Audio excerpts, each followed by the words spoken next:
Quel est pour vous l'enjeu essentiel des questions de surpopulation pour le XXIe siècle en Afrique? C'est une question difficile puisque c'est l'ensemble du débat qui va avoir lieu aujourd'hui. Pour moi, il y a deux choses importantes. La première, c'est d'essayer de positionner l'enjeu à une date relativement rapprochée et non pas une date lointaine, parce que les futurologues se sont toujours un petit peu trompés et autant on peut mesurer des évolutions sur 10 ans, sur 15 ans, sur 20 ans, autant sur 100 ans, c'est pas possible. La deuxième chose, c'est de bien identifier ce qu'on a comme certitude et ce qu'on a comme incertitude. C'est un petit peu ce que j'ai essayé de montrer, et on voit très bien, par exemple, que la notion de transition démographique est une notion sur laquelle, pour l'instant, on est en questionnement. Est-ce que la transition démographique va se développer en Afrique et donc limiter finalement l'explosion démographique africaine, ou est-ce que au contraire l'inertie, la période d'inertie démographique va continuer à se prolonger et à amener à une explosion africaine peut-être encore un peu plus grande que celle qui était prévue? C'est ce qui a fait d'ailleurs, c'est l'hypothèse des Nations Unies. Dans la première hypothèse des Nations Unies, la population mondiale était moins importante que dans la deuxième hypothèse, et la population africaine était moins importante que la deuxième hypothèse. Donc vous voyez bien que l'idée comme quoi il y aurait une explosion démographique linéaire est une idée qui ne tient pas la route. Il y aura probablement une série de sauts. Maintenant, quelle sera la force de ces sauts? On ne peut pas le savoir.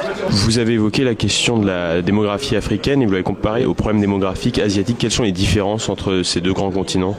Eh bien, l'Asie a intégré depuis 3000 ans ou 4000 ans sa démographie et a développé des systèmes économiques et politiques qui tiennent compte de cette réalité, tandis que l'Afrique est traumatisée par ce qu'elle est passée en l'espace d'un siècle, d'un monde de basse pression démographique à un monde de surpression démographique.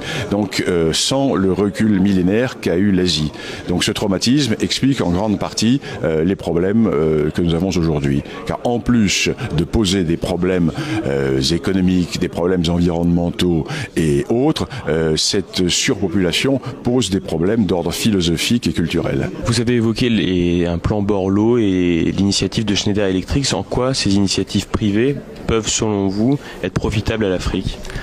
Dans la mesure, comme je le disais tout à l'heure, dans la mesure où les fonds qui seront distribués seront contrôlés non pas seulement au niveau des gouvernants, mais à tous les niveaux administratifs, je dirais même jusqu'à l'école qui est en train de se construire ou à l'hôpital qui est en train de s'améliorer. Ce sont des initiatives qu'on doit saluer parce qu'elles vont ramasser des fonds pour les distribuer. Seulement si ces fonds ne sont pas contrôlés comme c'est fait depuis 60 ans, le résultat sera le même.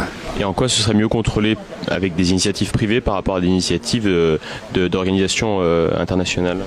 C'est une bonne question et ça m'oblige à dire que les entreprises privées sont peut-être plus consciencieuses que les entreprises administratives fonctionnaires. J'ai rien contre les fonctionnaires, on en a besoin. J'ai évoqué tout à l'heure les milliers de fonctionnaires de l'ONU qui se vautrent dans des bureaux à Washington ou ailleurs.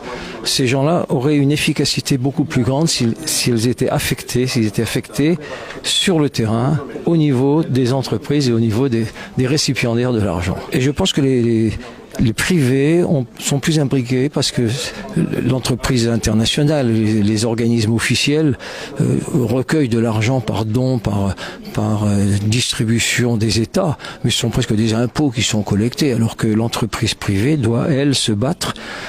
Et elle vivra par l'exécution et la réalisation de ce qu'elle aura fait sur le terrain. Un aspect sanitaire de la question africaine. Est-ce que vous pouvez résumer votre propos en quelques mots ? En fait, je suis intervenu sur tous les scandales liés aux maladies et aux épidémies dont on parle beaucoup en Afrique. Et j'ai découvert, en étudiant la question, qu'il y avait une corruption, non seulement la corruption, mais de l'incompétence, de la gabegie dans tout ce qui tournait autour des maladies qui font sont des millions de victimes par an, mais dont tout l'argent est utilisé par les grandes organisations qui sont en place, non pas pour se mettre forcément des enveloppes dans les poches, mais parce qu'ils vivent sur ils vivent sur la bête, ils vivent sur les dons, ils vivent sur tout l'argent qui est déversé en Afrique, en organisant des colloques, des conférences, en ayant des employés, des bureaux, et leur efficacité est quasiment nulle. La seule efficacité pour lutter pour faire vraiment du travail efficace contre les maladies et les problèmes sanitaires en Afrique, généralement viennent des fonds privés. J'ai cité dans ma conférence le fonds privé de Bill Gates sur le paludisme, mais il y a d'autres fonds privés, mais c'était les plus efficaces. Et toutes ces grandes structures type UNICEF, OMS, Organisation mondiale de la santé et autres se greffent sur ces initiatives privées, participent symboliquement, un petit peu, pas financièrement ou autre, mais comme elles ont une renommée forcément mondiale et importante, on ne peut pas leur dire non. Et ensuite, les actions réelles qui sont faites sur le terrain, elles les récupèrent pour leur propre publicité. C'est vous qui avez organisé ce colloque, c'est vous qui le présidez. Oui, on peut dire le contraire, oui. Et pourquoi ce colloque justement ? Eh bien, parce que d'abord, je suis un agité, mais en dehors de cette considération, il y a le fait que je suis extraordinairement préoccupé par l'explosion démographique de l'Afrique. Et avec toute la sympathie que je porte aux Africains, je crains que ça ne se traduise par un débordement humain, c'est-à-dire des courants migratoires écrasants et qui vont, je serai brutal, tuer la civilisation européenne. Parce que avoir 2 ou 3% d'Africains en Europe, c'est parfait. En avoir 30%, c'est la mort sans phrase.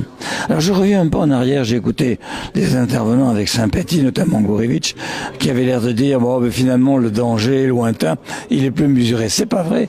Le danger, il est là.